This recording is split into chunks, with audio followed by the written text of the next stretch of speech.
Shalom saudara yang dikasihi Tuhan, The Stoners dan teman-teman semua. Nggak usah kita lagi banyak berbincang-bincang ya, karena tadi sudah ada di intro, jadi supaya nggak kelamaan gitu ya.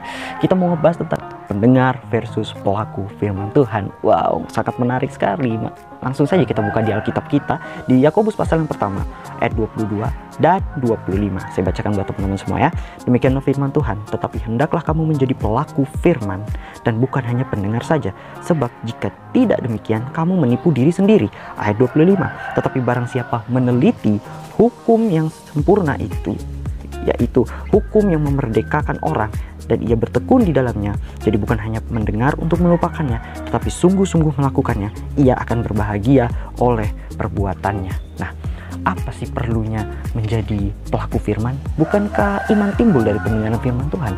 Betul, betul sekali. Tetapi iman itu akan mati jika tidak disertai oleh perbuatan. Ya, kita baca coba di Yakobus pasal yang kedua, ayat 17. Ya, di sini dikatakan, demikianlah juga halnya dengan iman. Jika iman itu tidak disertai perbuatan, maka iman itu pada hakikatnya adalah mati.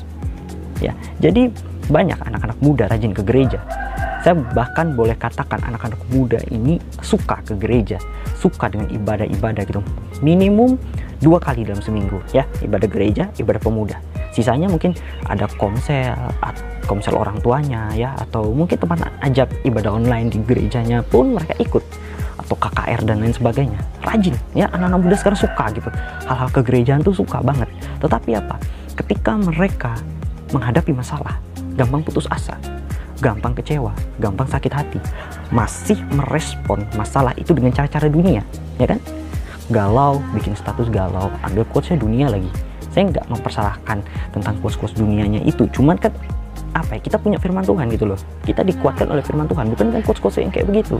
Quotes-quotes kayak begitu tuh menurut saya itu tidak membangkitkan semangat, yang ada buat kita makin jatuh ya, suka sindir sana sindir sini ya kan. Kenapa? Karena imannya tidak bertumbuh alias mati.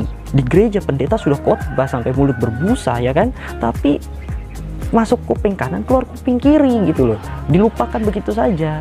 Begitu pulang dari gereja ditanya di gereja bahas apa, lupa gitu, nggak tahu ya kan. Padahal pendeta khotbah 2 jam loh, kadang lebih ya kan.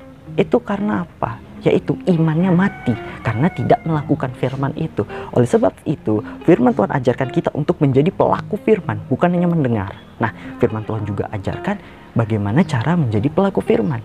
Di sini firman Tuhan mengajarkan 2 hal. 1, menjadi pendengar. 2, meneliti hukum yang sempurna itu. Artinya kita bukan hanya sebatas mendengar firman Tuhan, tetapi meneliti firman itu. Kalau kita dengar khotbah, kita bukan hanya sekedar mengaminkan saja, amin, yes, amin. Tetapi bagaimana kita harus berpikir, kita harus cerna. Artinya kita harus mengolah di pikiran kita. Saya bukan bicara kita harus menjadi seorang teologi ya, yang meneliti secara liturgi, literatur, dan sejarah. Enggak, saya tidak mengarah ke sana ya. Firman Tuhan ini mengarah kepada pengaplikasian sehari-hari. Apakah yang harus saya lakukan? Gitu. Berpikir seperti itu. Apakah yang harus saya lakukan sesuai dengan firman yang saya dengar dari pendeta saya? Setelah kita mengetahui, disitulah saatnya kita untuk melakukan. Ingat, untuk melakukan firman itu. Banyak anak-anak muda memahami firman Tuhan, tetapi sebatas itu saja, mereka tidak melakukannya. Mereka kelihatannya pintar sekali dengan firman Tuhan, tapi pada nyatanya apa? Iman mereka pun mati. Sama seperti ahli Taurat dan orang-orang Farisi. Mereka tahu firman Tuhan, tetapi mereka tidak melakukannya. Yang ada apa ujung-ujungnya? Sombong rohani. Nah, ini makin parah lagi nih, sudah sombong rohani kan. Kesombongan itu kejian di hadapan Tuhan. Oleh sebab itu kita bukan hanya menjadi pendengar, tetapi menjadi pelaku firman. Dan firman Tuhan pun mengajarkan kita untuk mendengar dan meneliti firman itu, sehingga kita tahu apa yang harus kita perbuat. Dengan demikian iman kita tidak akan mati, melainkan terus bertumbuh, hidup di dalam kehidupan kita, menjadikan kita pribadi yang lebih baik, yang berkenan di hadapan Tuhan. Terima kasih. Itu saja mungkin dari saya, dan saya yakin dan percaya kita semua diberkati ya. Saya juga diberkati, dan teman-teman yang mau bertanya silahkan di kolom komentar. Tapi juga kalau ada yang mendalam atau mau sharing dan lain sebagainya, bisa di DM, atau meminta dukungan doa juga bisa melalui DM kalau di Instagram. Kalau di WhatsApp nomornya saya taruh di deskripsi. Terima kasih, Tuhan Yesus memberkati. Have a nice day.